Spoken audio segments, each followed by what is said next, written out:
Hey guys, Geno Zero, how you doing? I hope all is well in YouTube land. Whatever part of the world that you are in. Alright, we're going to can up some meat. We were blessed with the ability to butcher a cow. It's the first time that has ever happened for us. Usually beef is a luxury, but now we have lots of it. But we also are getting into hunting and trapping season, so we're going to need a lot of our freezer space for other types of critters and hides and so on. So we're going to be canning a bunch of this beef. So what we're going to need is a bunch of meat, which check, we have some beef here that we're going to be cutting. We have our pressure canner. Whichever model that you use will be fine as long as it's a pressure canner. Yes, we have a glass top range. And we've never had any issues with it. If you're careful, we cook with cast iron every day, and we do a lot of canning with our big pressure canners and our big regular canners.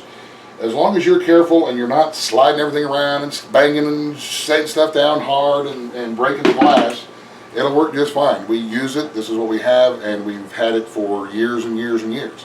As a matter of fact, this is all I've ever used is a glass top range, and I've never had one chip, crack, break, blow up, any of that other kind of stuff. So if you have a glass top range, please do not be afraid of it. Use it. It will work as long as you're careful and gentle and don't be banging stuff around to break the glass.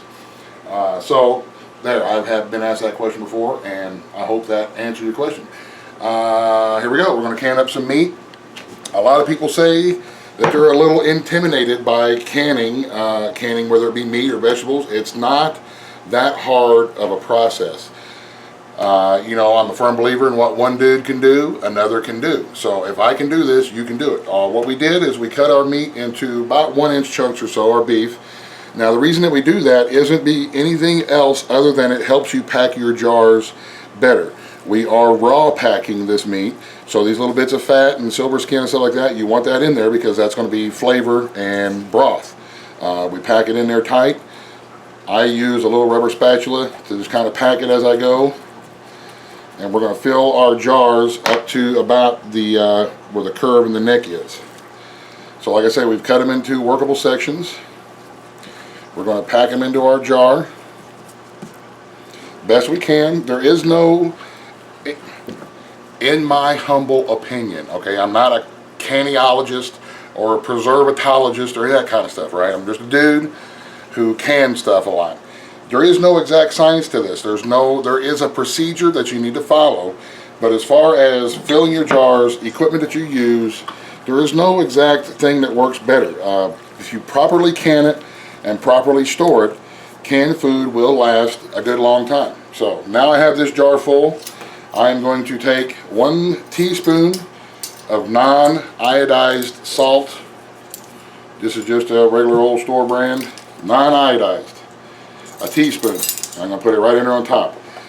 That adds a little bit of flavor, and it also adds a very good preserving quality to the canning process. This will ensure that after being properly canned, this jar of meat will stay on the shelves preserved for a good long time. Oh, by the way, most important thing for canning is a big old cup of coffee. Holy crap. Alright. So now we're going to take a semi-damp paper towel. I'm going to wipe off the rim and the threads areas of my jar. I've got my lids here that have been simmered and are in warm water. That will help this rubber ring here seal around the edge of the jar. Some folks don't do it when you're pressure canning, and it probably isn't really necessary when you're pressure canning because there's going to be so much heat and so much pressure on this jar, it's going to seal no matter what you do. And our jars have been run through the dishwasher as well. So now we're going to put our little lid on, finger tight, like that. And we're going to place this jar, is now ready to be canned. We're going to place it into our pressure canner that has got about 2 inches of water in the back, in the bottom of it, about 2 inches of water. And I put about, I don't know, 2 tablespoons or so of vinegar in my water because we have pretty hard water out here in the country where we live. And sometimes during the canning process, it'll cause your jars to fog up. You'll get that little mineral buildup on them. The vinegar will help that. And also, when you're steaming, the steam will have vinegar in it, so you'll have vinegar steam, which is really awesome to dampen a towel with and wipe off the your stove and the little greasy spots that you have on your oven and your stove and your range and your hood and stuff. It works really good for cleaning. So this is what we're doing. We're just going to continue to fill up our jars here with our meat. We will cut more as we need into these smaller chunks so that we can fill our jars to the max and have a little bit less airspace. If you had big chunks in there, you'd have big air gaps, and that's never a good thing when you're canning. You want to get air out. You don't want to leave air in. The canning process is what the pressure pushes air up and out. So pack it in there real good and tight. Get some of them little air bubbles out of there. Pack it in. You're not going to get them all, and that's okay. It's okay if you don't get all your air bubbles out. It's okay if you only have enough to fill your jar up to here. It's okay. Relax. This is not rocket surgery. It's just canning. Canning has been going on for hundreds of years, so it is what it is. Follow the procedure and you'll do just fine. Get a lid. Put it on a sterile lid on a sterile jar. Put our ring on, finger tight, into the canner. This canner will hold 7 quarts, which is what we're doing. We like to can our stuff up in quarts. Man, canned beef is awesome. You add barbecue sauce to it. You got hot beef sandwiches. You can make tacos. You can make noodles and tips and gravy. All kinds of stuff. The meat will be cooked when you pull it out of the canner. All you gotta do is warm it up and enjoy. It's very convenient for those nights when you're real busy, you've been out doing stuff all day long, you don't feel like cooking a big meal, you pull out some jars, you warm it up, and bada bing, the whole crew is eating and smiling, which is what we are all about. So, we're going to fill up our jars, and then we'll go to the next step here directly. Okay, it's not ready for the canner yet. Don't forget the salt. I forgot to put salt in this one. Remember, 1 teaspoon of salt. We'll go into each one of these. Then we'll put the lid on and put them in the...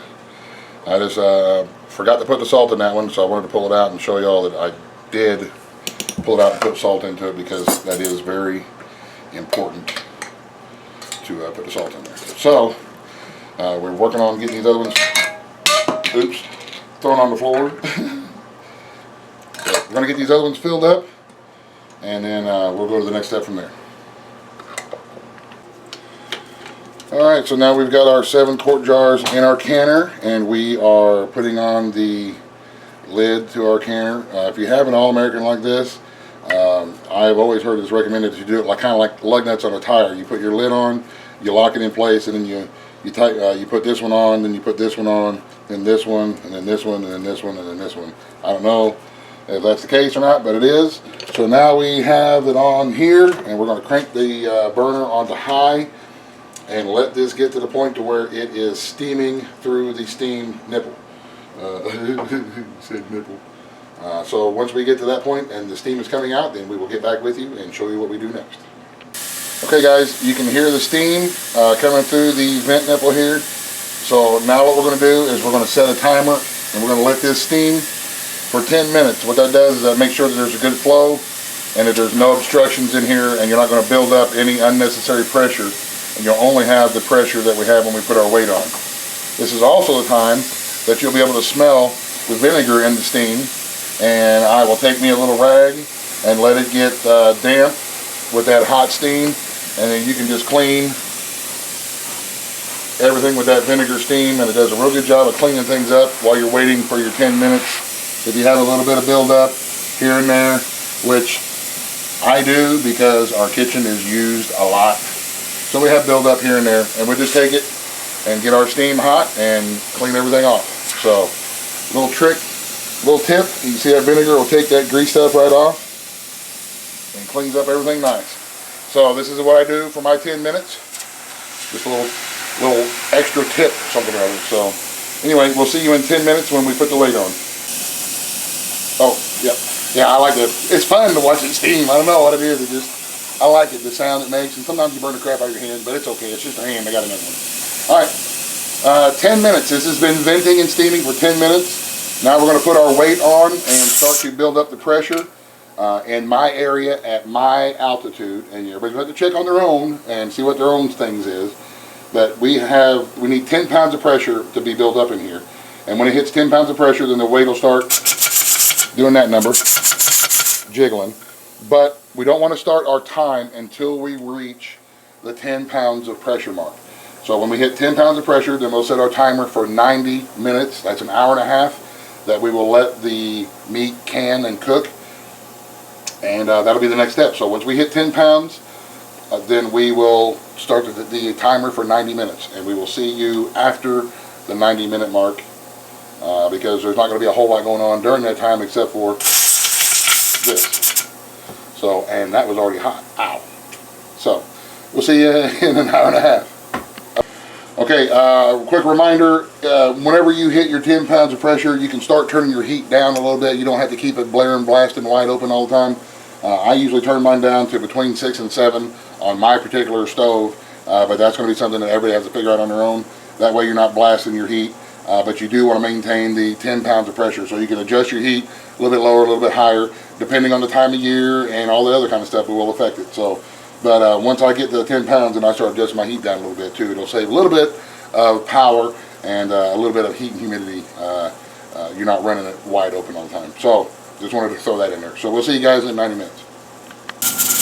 Okay guys, it's been 90 minutes.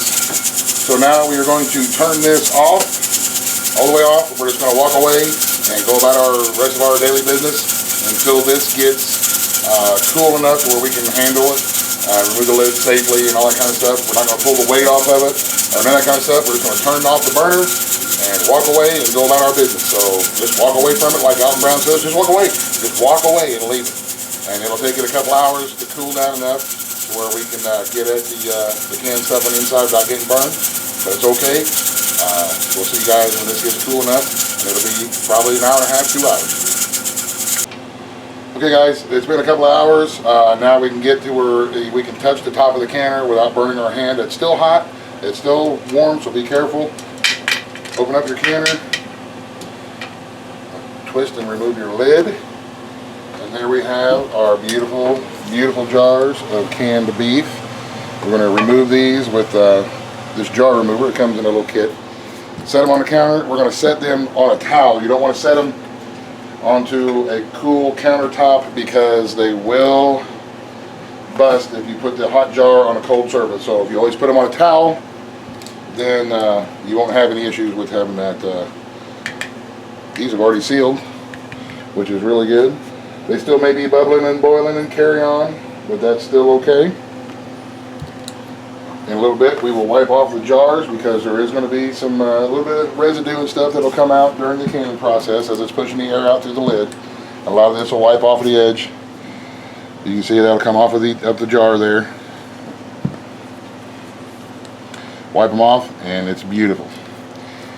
So what we're going to do is unload everything, then we'll wipe off the entire jar and we will label right on top of the lid here today's date and what it is. And it will be ready to store in the pantry for a good long time. And it's easy peasy, lemon squeezy, just like that. And if I can do it, you guys can totally do it. And it's a good way if you find any kind of meat the same. I use this process for any and all kinds of meat, no matter it's beef or groundhog, it all cans the same. And it's ready to go into the pantry and be there for us all through the winter time. So you guys, thank you very much for watching. I hope this helps. Don't be afraid to give something new a try, and you can do it. God bless. The end. Buzz, buzz. The end.